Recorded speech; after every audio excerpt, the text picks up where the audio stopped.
Okay? We're going to go over basically what y'all are going to be doing, right? This is where the fun begins. We've learned a few of the basics. We've learned some anatomy. We've learned how the circulatory system works, the respiratory system, how important those are, right? Without those, we'd be dead. How the nervous system works, right? What else? We have discussed how to take soap notes. So from here on out,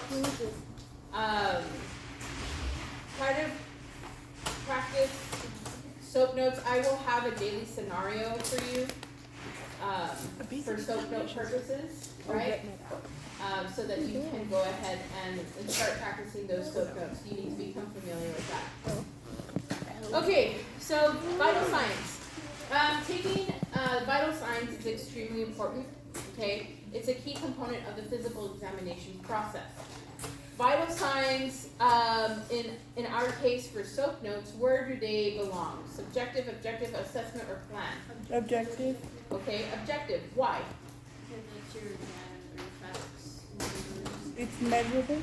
It's measurable. Good job. Measurable. It tracks. Yeah, it tracks. This is data that is immediately available, right, for our veterinarian to see, right? So it's important for us to learn how to do these things. So some common vital signs are temperature, pulse, and respiration, right?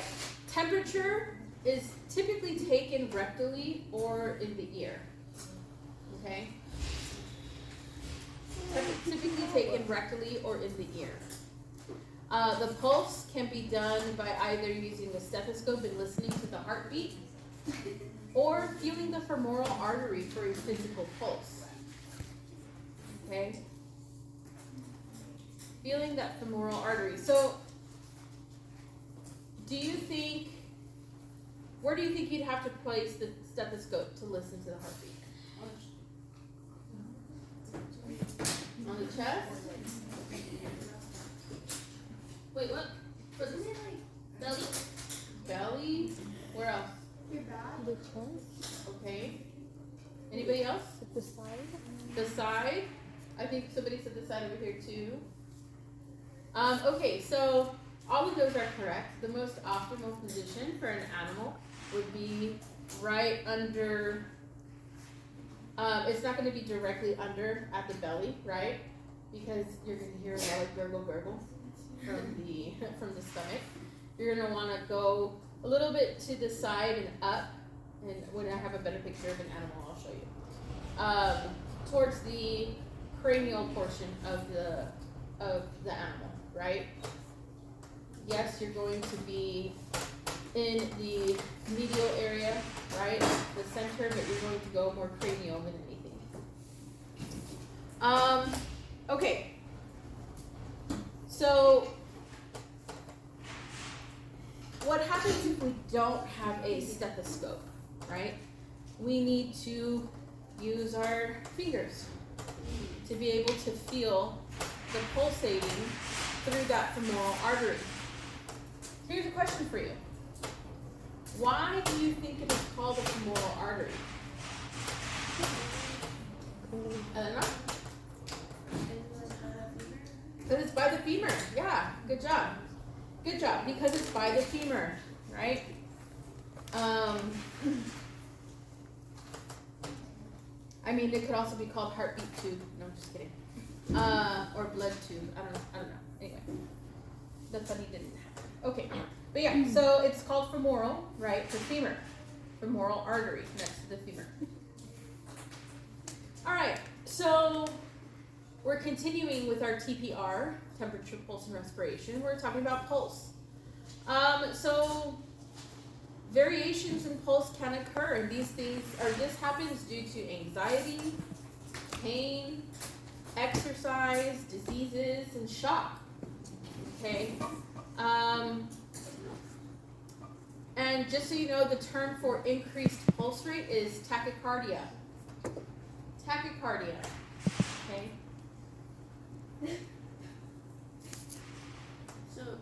the pulse varies depending on if they're in pain. Yeah. I mean, think of yourself, right? You sometimes can feel your heart rate increase when you're excited, or, you know, if you're in pain, you're working really hard to get your mind off of pain, anything like that, right?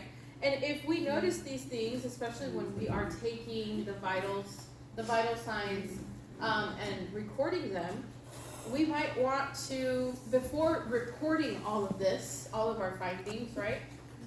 The data that we've taken, we might want to take a minute and evaluate the signs that the animal or the patient is giving us, right? Perhaps the patient is scared. Well, you're going to want to try to do everything in your power to soothe the patient, to calm it down, so that you can actually get a accurate heart reading, okay, or accurate pulse rate. This is where your fear-free training comes in, right? If you notice tachycardia, then you might want to double check that that is actually the case. Because if it isn't, then a misdiagnosis can happen, right? Even then, if the heart rate stays elevated, then you know for a fact that the animal is calm, and that is a good indicator that something is wrong, right? So we need to pay attention to that. When it comes to respiration, right, it takes into account 3 different measures. It's not just the rate of respiration. We do also include, so the first part is rate of respiration, how many breaths per minute, the depth of chest and breath, or with breath. So is it a deep breath, or is it a shallow breath? Right? Those are shallow breaths. Okay? So is it also a, you have to pay attention to the character of breath. Is it a slow, rapid, or wheezing, or even wet? Yes, ma'am. How does it feel again? Huh? How does that sound like? It's like when you're breathing deep, right? You're not just breathing just to get air. It's like, I need air, oh my gosh, type of deal, right? Like when you sigh. A lot of people, when they sigh, they don't realize that they've taken a giant gulp of air, right? And then they're just letting it out.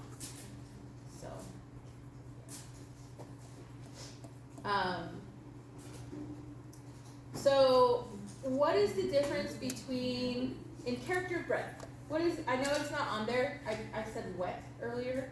What is the difference between wheezing and wet? Anybody know?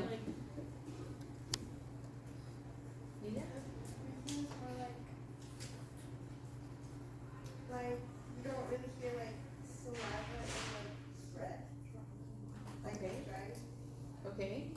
I feel like wheezing is more like trying to grasp for air, while like wet might be like more mucus and stuff like that. So the mucus portion is definitely correct. Wheezing. Anybody know how that occurs? No? Is anybody asthmatic in here? Wait, don't answer if you don't want to. I'm sorry. But if you think about somebody with asthma, when the asthma is activated, right? It's an active episode that's happening. The airway is constricting, right? It's not coming necessarily to a close, but it can happen, right? Asthma can be fatal, unfortunately, if you don't have the proper medication to open up those airways. It happens when the bronchioles or even the bronchi kind of constrict, right? Think of it like a whistle. You have a whistle, it's a small object and you're pushing air through it, right? It makes a high-pitched noise. With wheezing, the same thing happens, right? You're trying to push air through these constricted air passages, or these constricted airways, that is creating that kind of noise, right? It sounds like it hurts sometimes to breathe. Whereas a wet breath, you can hear that mucus sort of flapping, right? You can hear, imagine a flag flapping in the wind, right? You can hear it when it's swaying, when it's waving, right? Same thing will happen with mucus. It'll be like that flag that you can hear flapping, okay? So these are some things that you will have to train your ear to hear. I will try to have some recordings for you on Thursday, since tomorrow we're not necessarily doing lecture, right?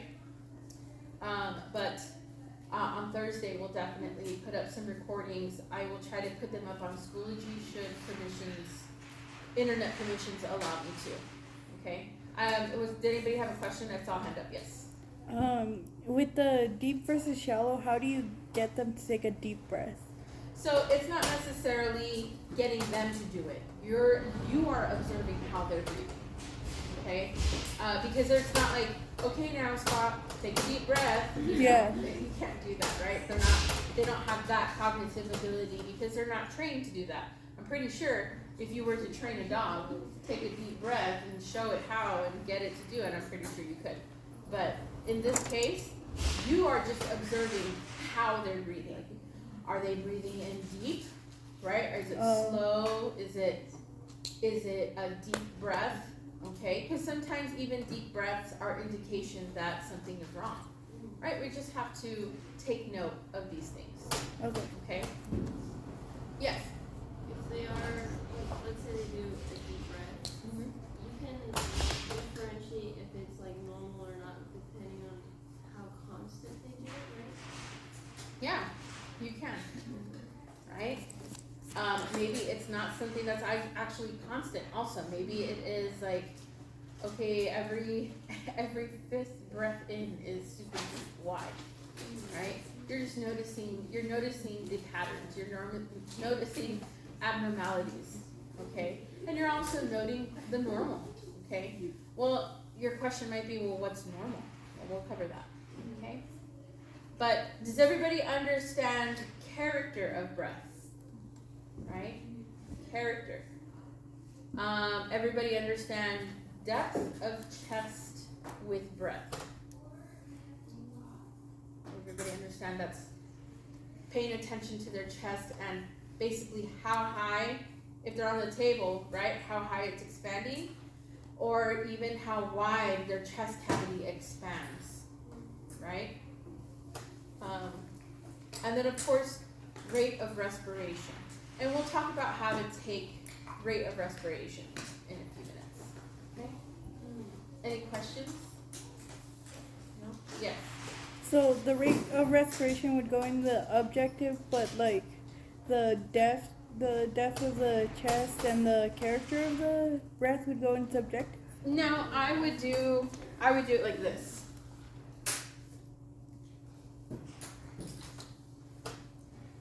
Give me, let's face that way. To the actual one.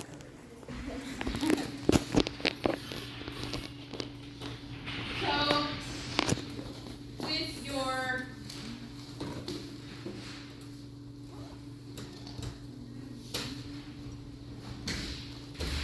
you have your subjective, objective, right? That's where we're at.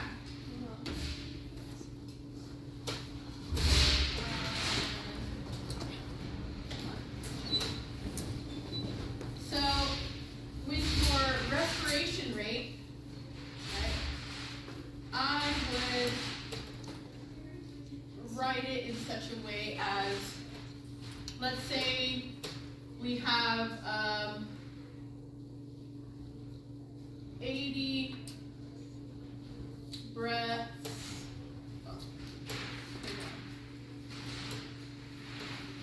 Breaths per minute. I would do our little semicolon, right? And then I would do deep for the second portion of depth, right? And then I would put deep and, well, for the sake of argument, we'll put wet. Okay? That's how I would write it. I would keep it all because this is still quantified a number, but it's still a measurable, we can still measure it against something else. Okay. Okay, so I would keep it all in the objective portion. Don't move this. Yes, they're adjectives. Don't move it to the subjective portion. Okay. Do we understand this? Yes. Question? What if you were to observe those for the objective parts when they come in into the walk-in? Before did you do this one?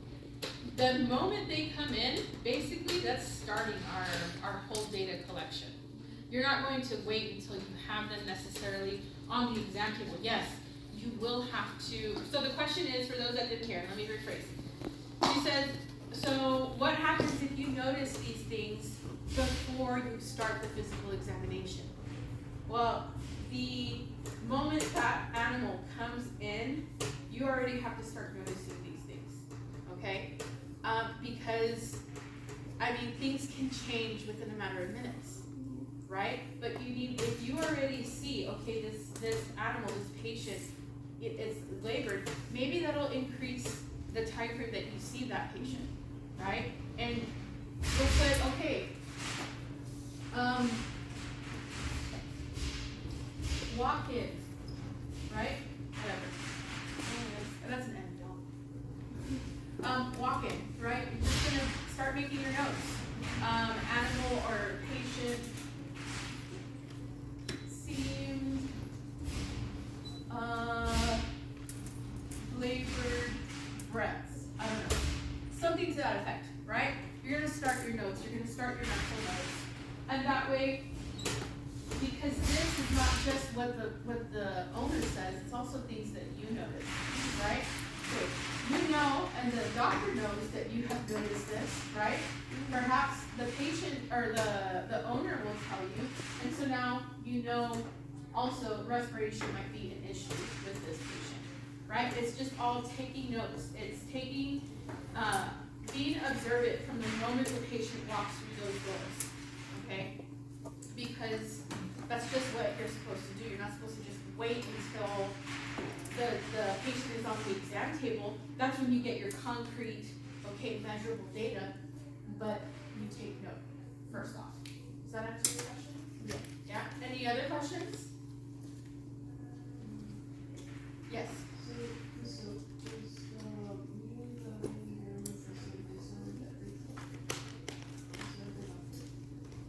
The vet assistant, yes, so your responsibility is going to be the SO, okay? This is vet assistant, okay? This portion here is going to be the doctor, okay? And I'm sorry, I wanted to get up there and kind of toss that up there. So, remember, your responsibility as a vet assistant and a vet tech is going to be the subjective objective always, okay? No notes from yourself are going to be in here unless what? Unless the doctor specifically asks you to take notes for that patient, okay? But I guarantee that they probably won't. They'll probably put it in themselves, okay? And sometimes this stuff is already digital, right? They're doing things in a digital manner. There's also AI software now that transcribes the entirety of the visit, right? From everything being stated. I think I mentioned this, but I took my son to the doctor a couple months ago, and they already had that software up and running. They had notices stating that all conversations were being recorded through an AI software for the improvement of the visit or the health of the patient. Not that they were recording what I was saying while they were out of the room. But it's just things like that. That way, because we can't always get everything that we're writing down, right? Everything that's happening. It's a lot to ask, okay? But unless your vet has that technology, you're going to be doing it manually. But your responsibility is going to be talking with the owner, getting all background information as possible, and the objective portion, which is measurable data, looking for any, let's perhaps say we sent blood work out the last time they came. What were the results for that blood work? And you write that down there. Okay? Cool. Good? Alright.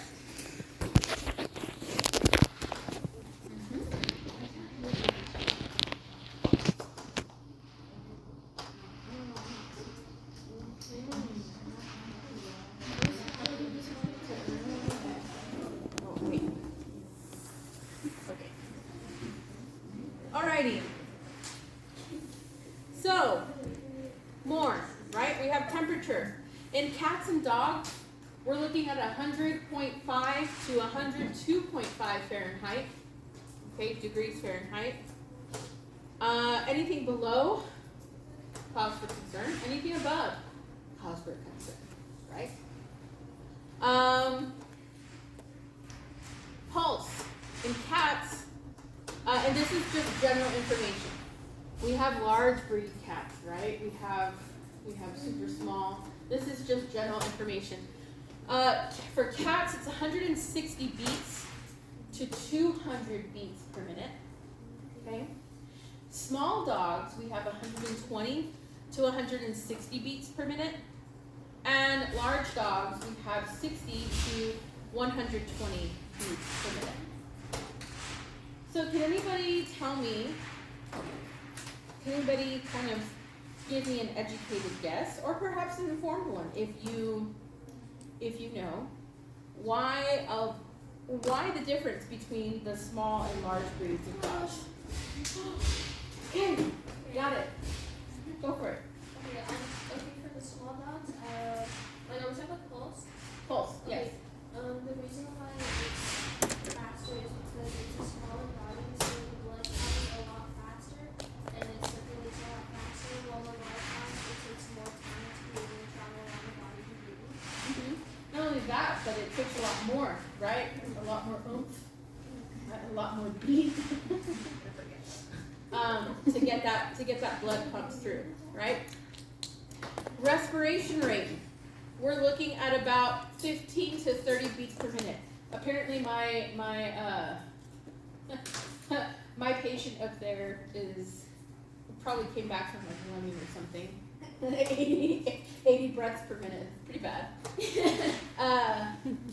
But either way, that's the idea, right? If they fall below the 15, obviously something is wrong. If they are above the 30, something may be wrong. You may need to ask a little more probing questions. Did you take your dog or cat on a walk beforehand? Did they struggle coming in here? Like, were they fighting you? Because physical exertion causes rapid or increase, causes tachycardia in pulse and also in, it's not tachycardia, what are my words?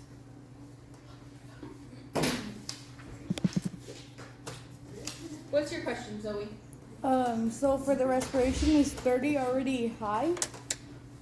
Or would that still be considered kind of normal? I think that 30 is at the higher end of normal. Okay.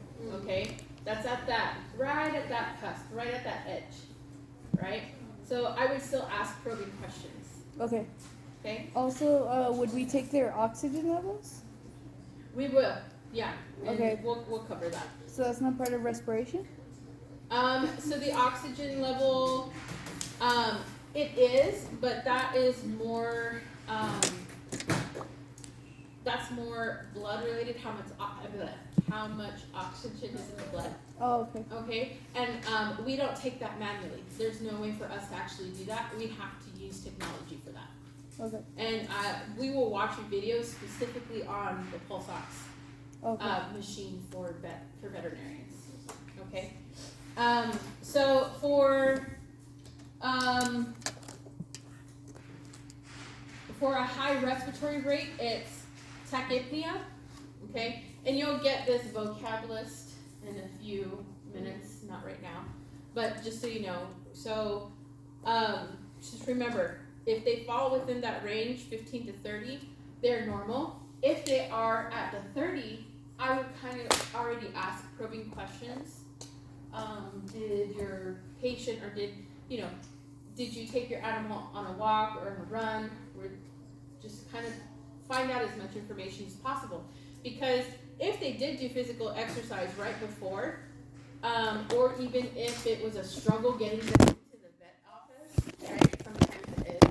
There's that physical exertion, but you're also wanting to notate a change. You want to see the breaths per minute come down just a tad bit throughout the visit, right? If they stay at that constant, well, maybe we need to use our fear-free, right, to kind of calm them down. See if we can't bring their levels down so we can get accurate readings and to make sure nothing is wrong with them, right? Am I making sense? Yeah. Yes? Don't be afraid to say no. Okay, so how many of you know how to take a pulse? On yourself? Oh. Yeah? Okay. Well, for those that don't, what you're going to do is we're not going to use the jugular. You're going to use the wrist. It takes a little more finesse with the wrist, and you need to become acclimated to the more subtle pulse beats, right? So you're going to take it with your wrist. Now, when taking your pulse, when taking your pulse, am I in camera there? Some of you might think, oh, it's right in the smack center, my vein. No, right? If you look at your hand, you're going to kind of line it up with your thumb, okay? So when you actually bring your hand in front of you, your fingertips should be closer to the edge of the wrist where the thumb is at. And you should be able to feel it immediately. Yes. Oh, were you? I thought you were raising your hand. Okay. Now what you're going to do is you're going to count for the next 30 seconds. Make sure you have your watch or something to time with out. You're going to count your pulse for the next 30 seconds. Once you have that number, then you multiply that by 2 and you have your breaths or beats per minute. Okay? So you can't wait for each second? What? Yes, how many? Not per second, just how many happen in 30 seconds. Because not every heartbeat doesn't happen every second. Right. Okay? You might have more that happen per second than anything. So it just depends on what's happening. Okay?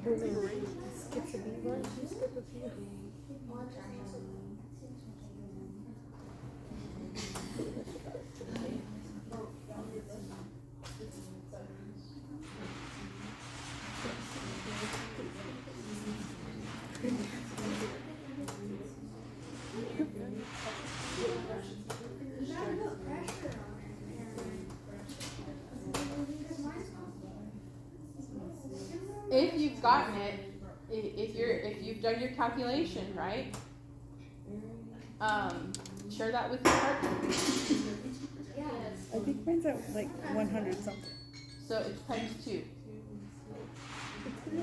Or you can count for a full minute, right? But you just kind of can't lose count.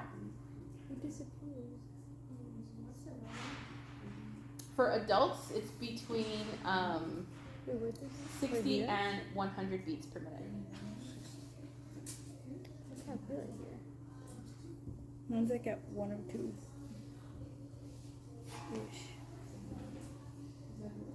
And you may think, oh man, I'm super high. In the first class, I was really struggling, like with even just breathing and with standing up here. So my pulse or my pulse reading on myself was 110 beats per minute, and I was just like, okay, let me calm down. I was able to calm myself down and bring it down to 83 or 84 beats per minute. So Miss, what's the normal like for us? for humans, 60 to 100. Oh. And then it's times 2. Yeah, Whatever you count. in the 30 seconds. I got 74. I got 74. It was weird. Some of them like, wait,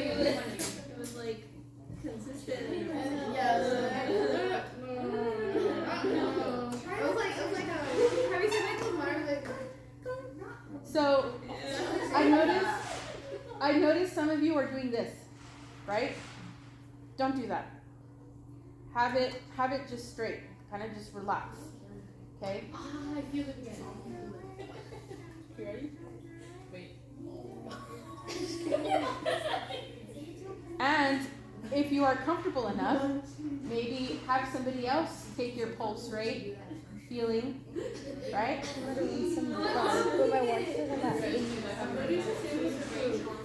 The normal range is 60 to 100. Brother, I just have the most genius. I was at 75 when it counted. My watch says I'm at 90. I don't know.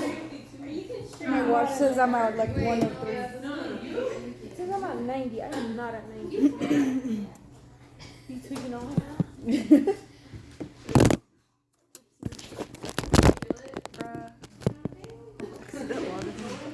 Where's your Apple Watch? No, Let's talk about the capillary refill time. Okay? For the Turgor test. Okay? So our capillary refill time. In order to take this accurately, you're going to press your finger, your index finger or your middle finger, whichever, into the gums of the patient. And then you're going to release. The pink color of their gums should come back within 2 seconds. Okay? If it takes more than that, what does that mean? Dehydrate the blood is circulating. Dehydration. Yeah. Well, dehydration. If you are dehydrated, your blood isn't circulating as optimally as it should. Okay? So let's talk about the Turgor test. Okay? This is also called the skin test. And it can actually be performed on humans as well, and not just animals. But what you're going to do is you're going to pinch the skin between the shoulder blades, between the shoulders. Okay, you're going to create this sort of indentation. And if you let go and it stays tented, it stays bunched together, right? That is a sign that they're dehydrated, right? Something's wrong.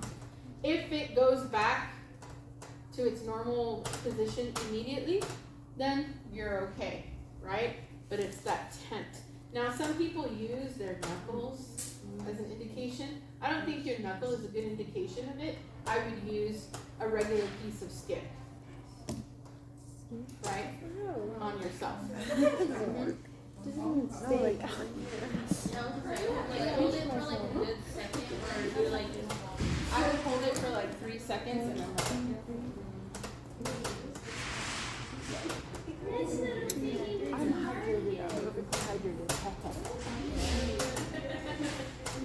So this morning, I was actually able to do it on myself, and my skin stayed tented. So I've been drinking water galore since then. No, we were finger, your knuckles already accustomed. Look at this big ass single favorite I did. So, okay, buddy. mine stays and it'll stay like that until I finish it. Hold it for like 5 minutes.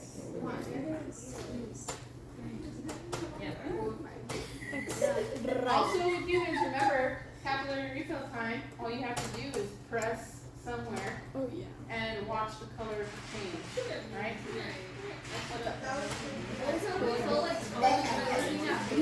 Yeah, you can tell by looking at veins too. Typically, this is funny, because when we go to get blood work done, sorry, I'll stay in your frame, I promise. When we go to get blood work done, typically they tell us drink water so we can find your veins. Well, how many of you have seen bodybuilders? They actually dehydrate themselves so much to go for competition, they will stop drinking water a full 48 hours in advance. Just so that their veins pop out more. Now that doesn't mean that we're going to be able to stick them with the needle properly, right?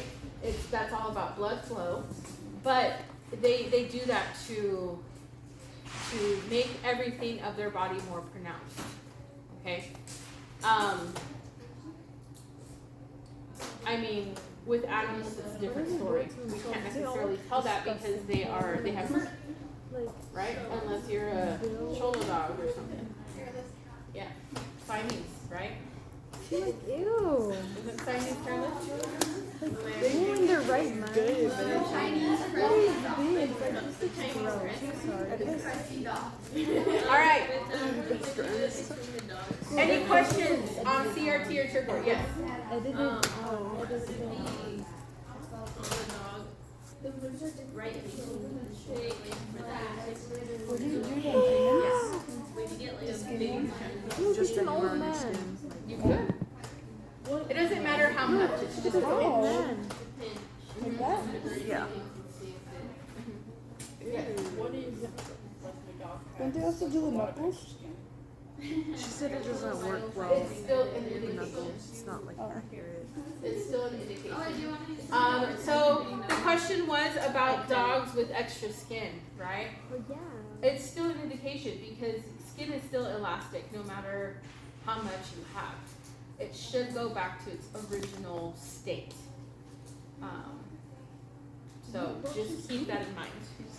All right. So now let's talk about body condition scoring, right? This is a very important part of our vital examination or our physical examination, taking vital signs. You're going to notice the condition of the dog, right? We're going to start off at the one that's less than 5% body fat. Now, even though that's the ideal goal for everybody, right? It's bad.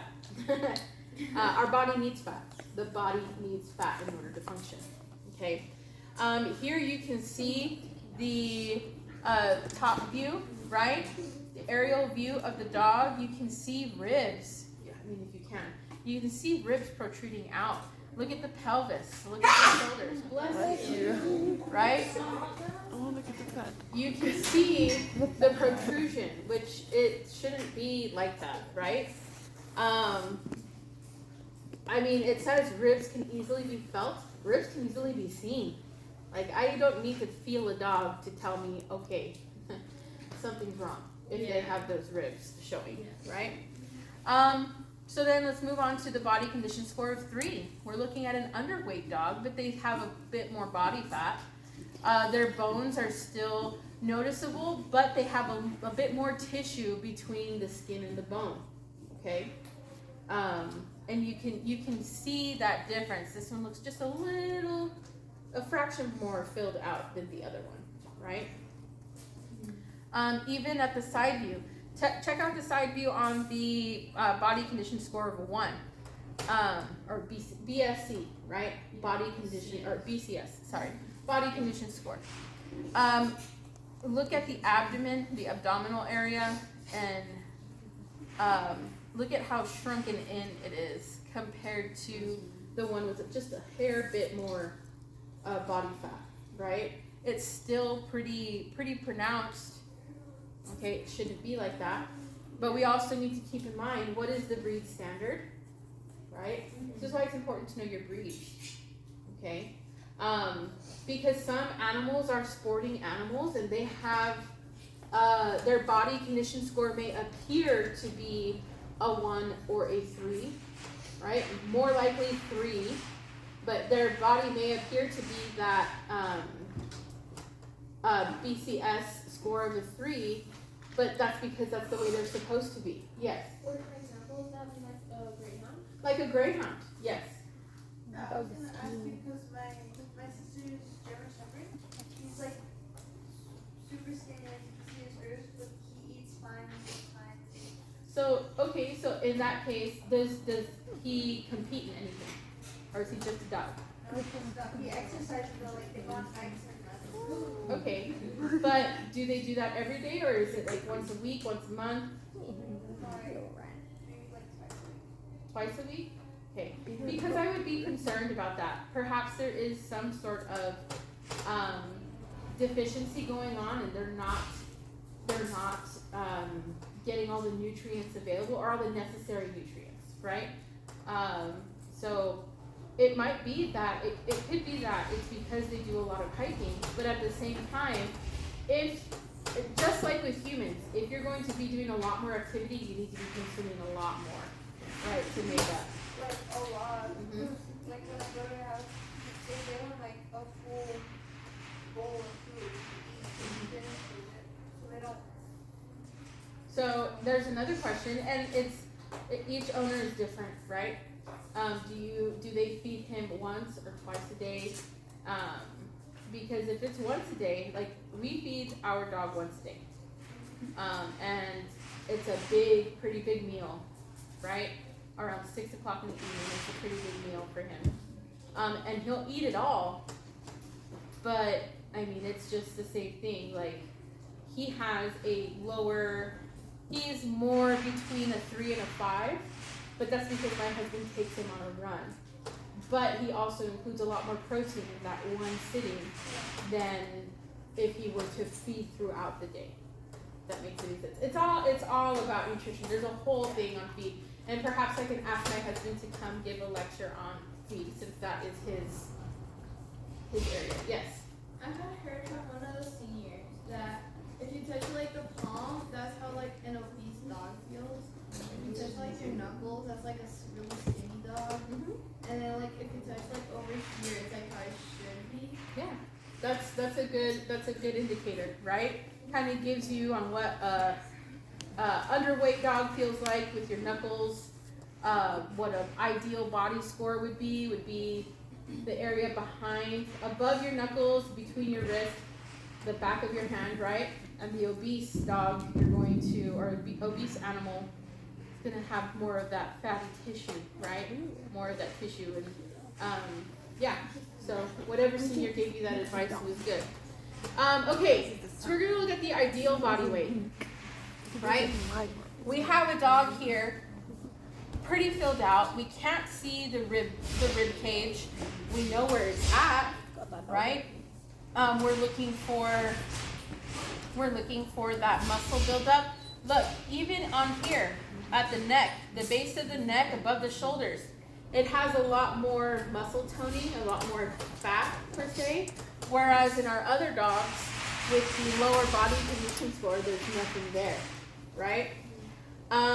Even here in the abdominal area, it's not as sunken in, right? It's just right. There is that clean line going, right? That healthy line.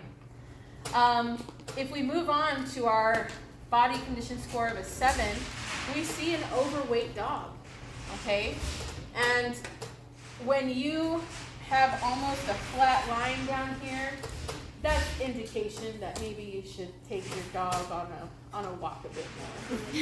Okay? And some dogs are super stubborn, right? Some dogs are super stubborn and they don't want to do it, but it's just healthy for them to maintain it. And perhaps you'll have to start adjusting, maybe the owner will have to start adjusting the times that they feed them, or how much they're feeding, or what they're feeding, right? Because not all dog foods are created equal.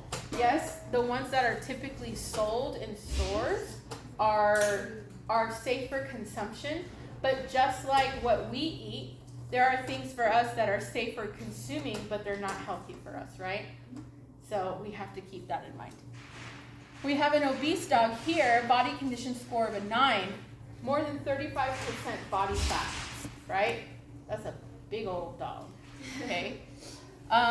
You can't see, that it doesn't have a shape. It looks like a marshmallow. Look at that. Okay, so you all have seen Rampage. Yeah. Right? You all have seen Rampage. My brother has a Doberman. Female. She's about 3 years old now, I want to say.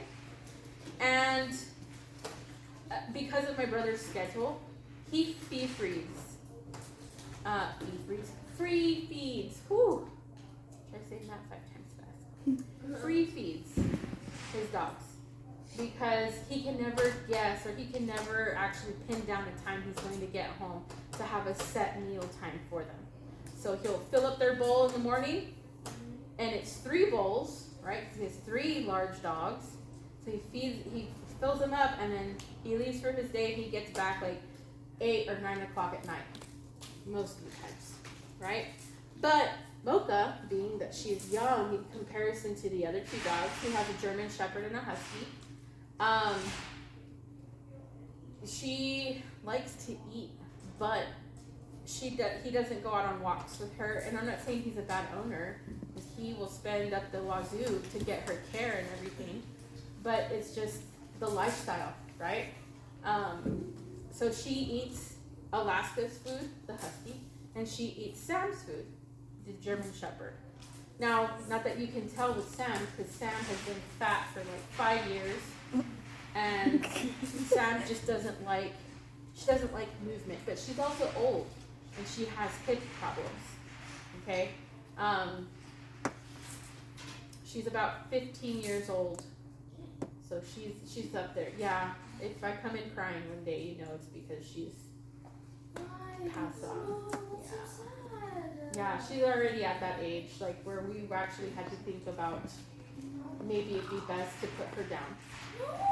Because she started soiling herself, and she won't get up to go to the bathroom anymore. She'll just do it there. It's sad. It's really sad. Okay. So no, she's not my childhood dog. My brothers got her for my mom when I moved to Nevada. Because my mom was going to be alone in the house. Because I lived with my mom. And so when I got married and I moved, my brothers were like, well, we need to get a companion for mom. And so they got Sam, and she was like 6 weeks old when they got her. Yes.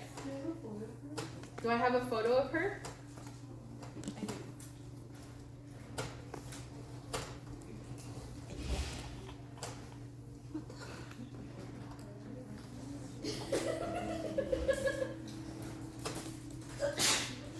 Bless you. Thank you.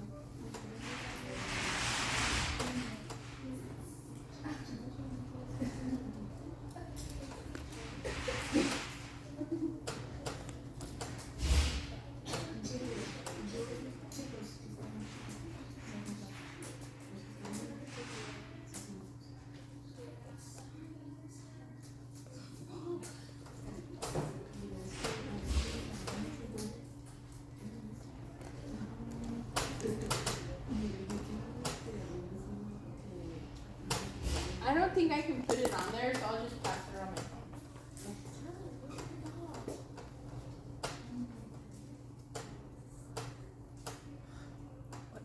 I did it wrong. What?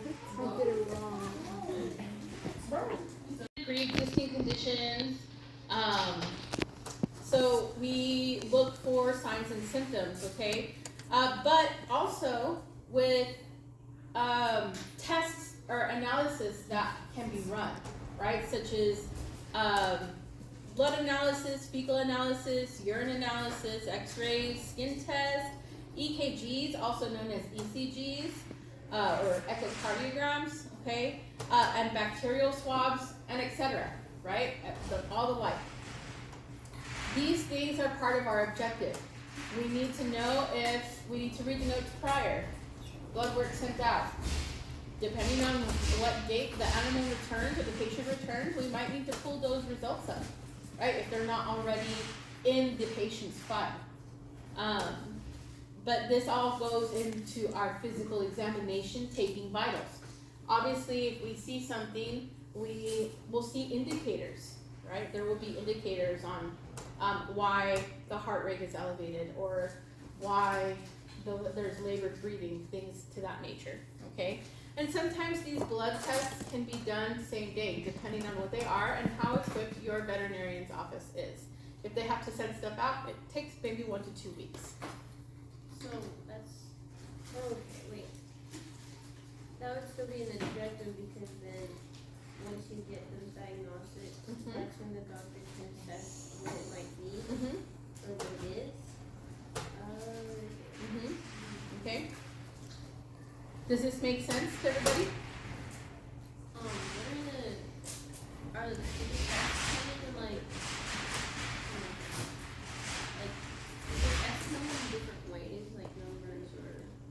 it's all going to be numbers except for x-rays, right? X-rays will be pictures.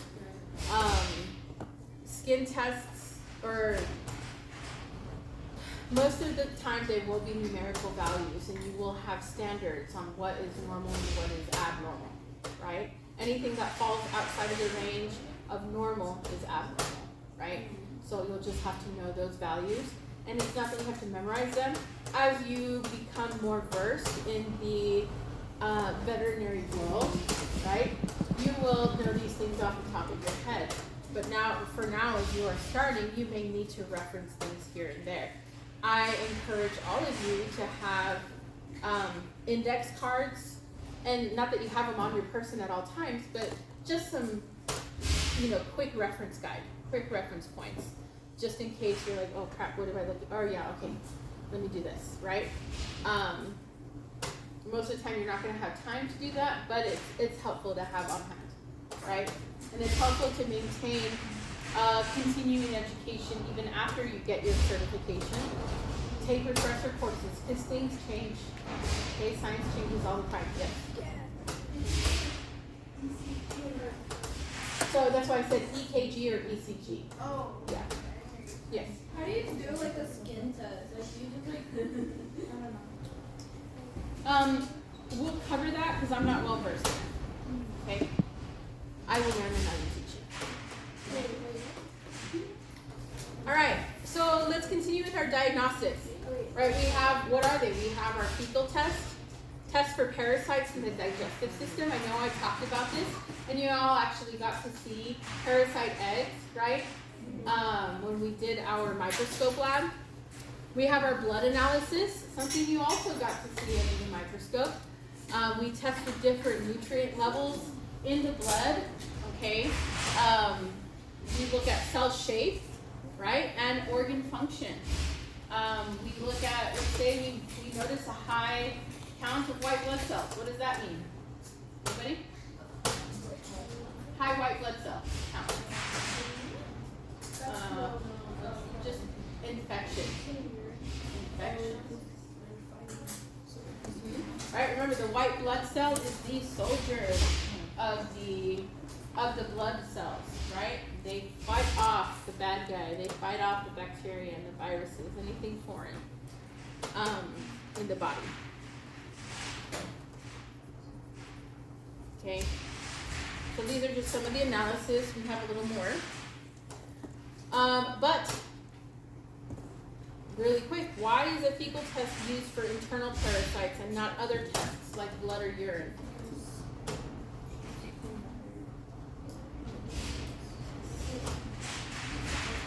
I'm sorry, there's a lot of noise. The fecal matter what?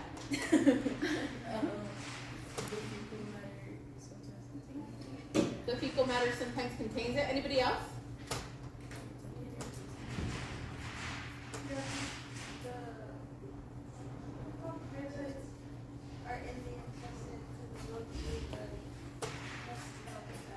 Okay. Because a lot of the parasites do like the cycle of like getting pooped out and then getting pooped in and then getting pooped out. Okay. Don't they spread from like getting pooped out? Mm-hmm. So all of your answers, they're correct. They're partly correct, right? But specifically speaking, if we look at blood or urine, parasites don't necessarily show up there, right? When we look at parasites, we're looking for egg count, right?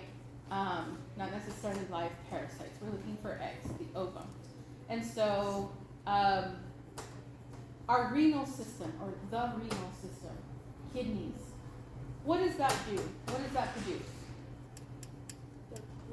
What does the renal or the kidney system produce?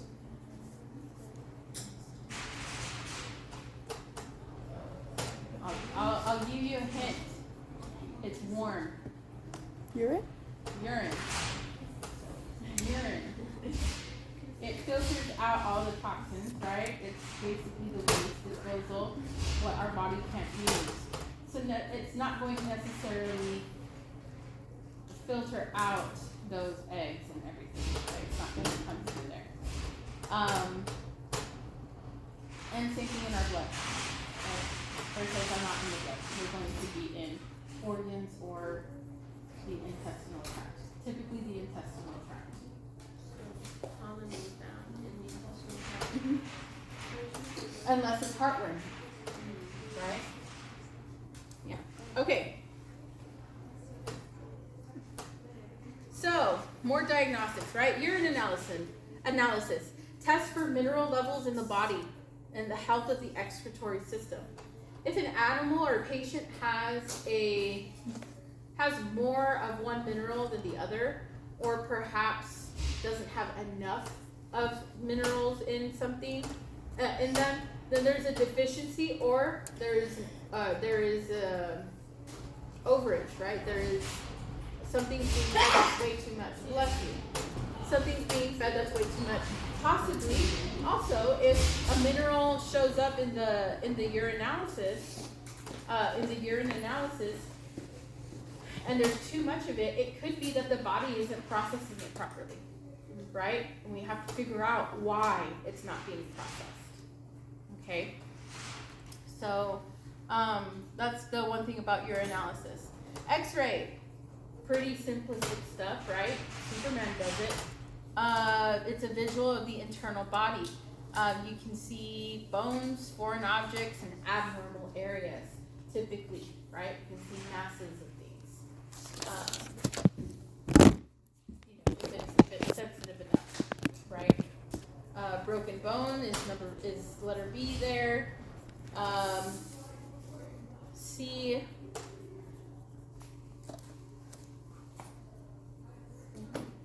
C just looks kind of normal to me. I don't read X-rays very often. Yes. What part of the body is that the knee?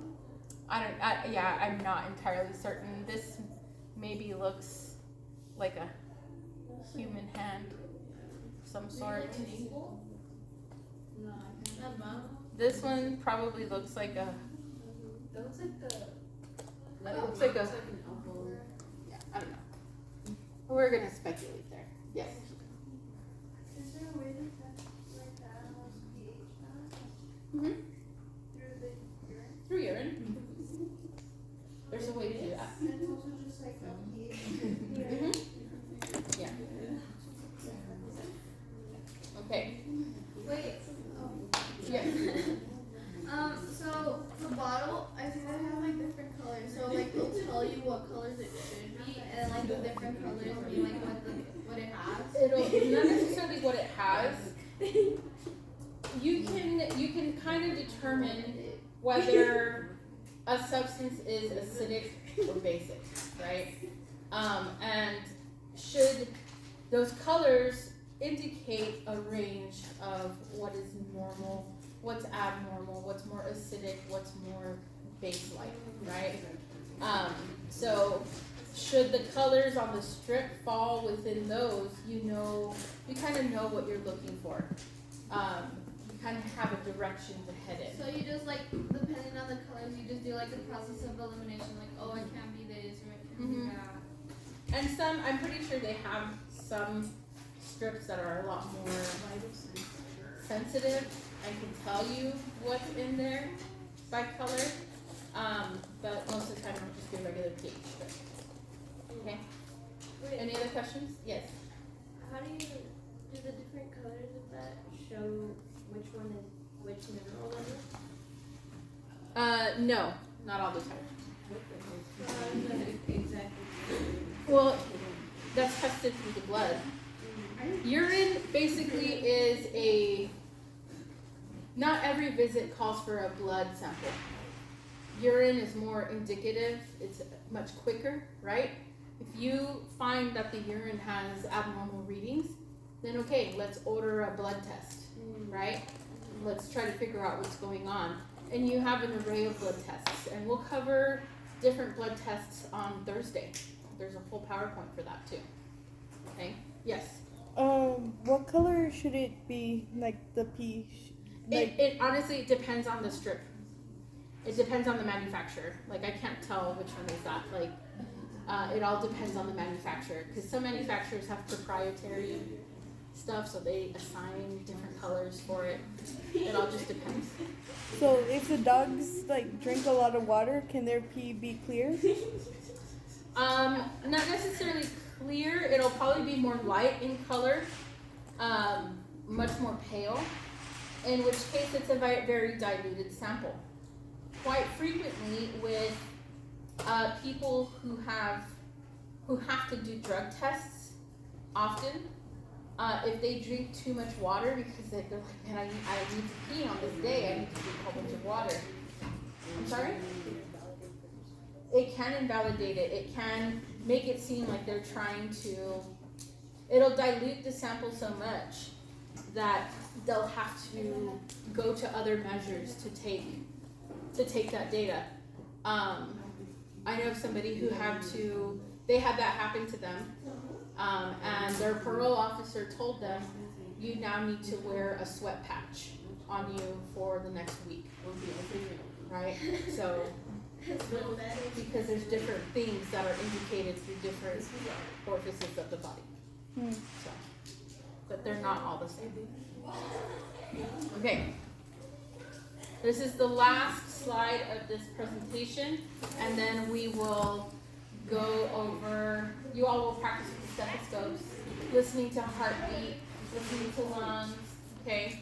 That's what y'all are gonna do. So the EKG or ECG, echocardiogram. Alina, can you move really quick so we can? It gives us a detail of the heart, right? The heart rate, whatever makes it up. We'll have a more detail of this so we all learn how to read it. Because some of you might want to know with your family members in the hospital, and you see that, you want to know what you're looking at, right? So we'll go over that in depth. This is just a preliminary explanation of what kind of diagnostics there are for us to utilize when we are doing the physical examination and also the objective portions of our SOAP. Questions, comments, concerns? Yeah. Yes. For the diagnostics, as a whole, a diagnostic is going to be done only if it feels that they need it, right? Correct. And then for the next visit, let's say follow-up, you'll bring back Depending on what kind of diagnostic test was called for or was ordered, it may take a few weeks for those results to come back. So yes, you will have to reference those results on the next visit, okay?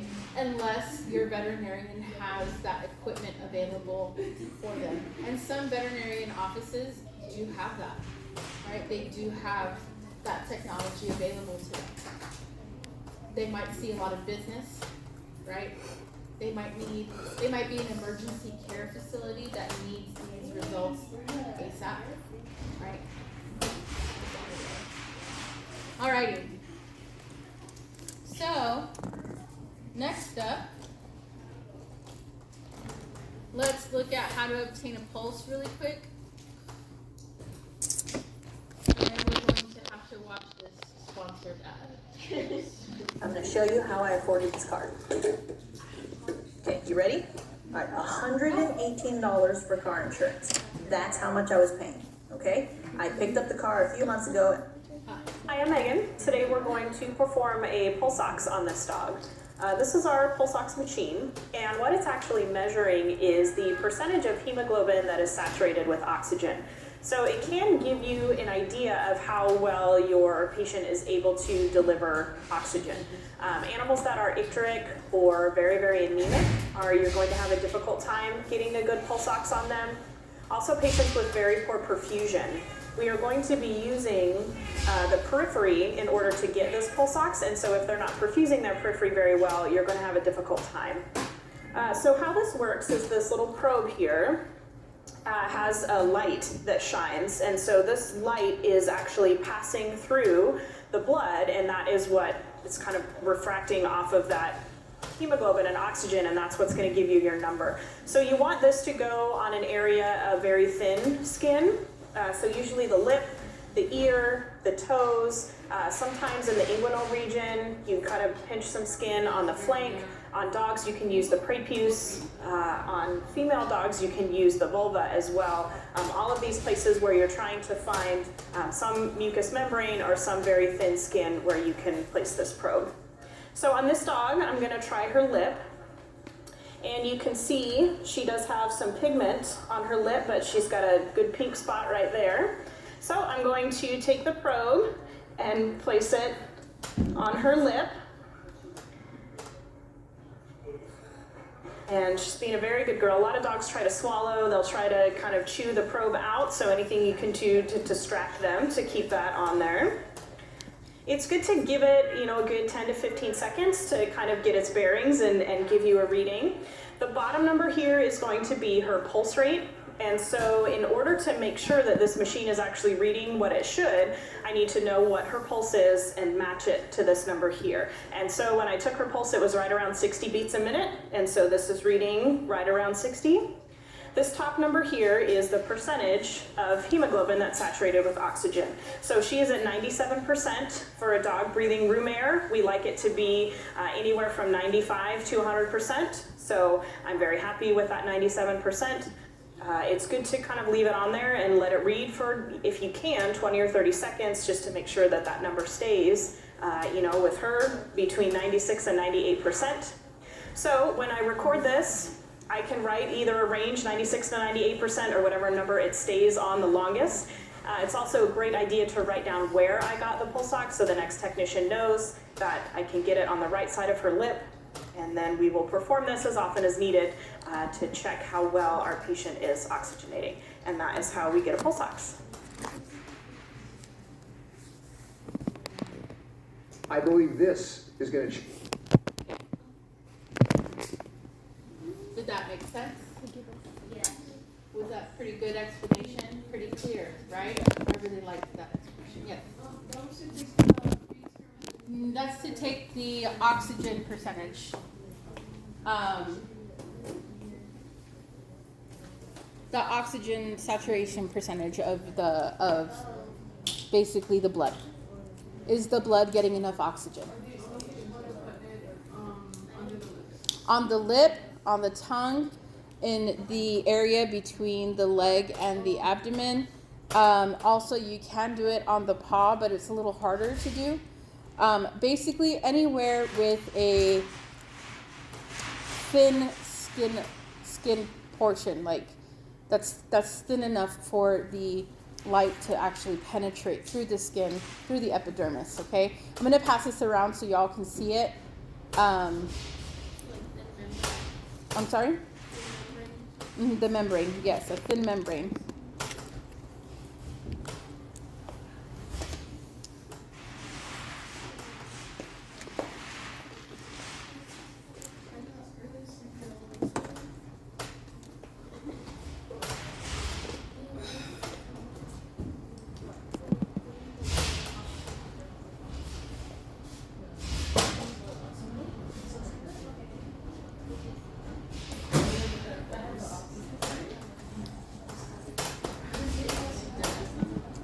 The nose.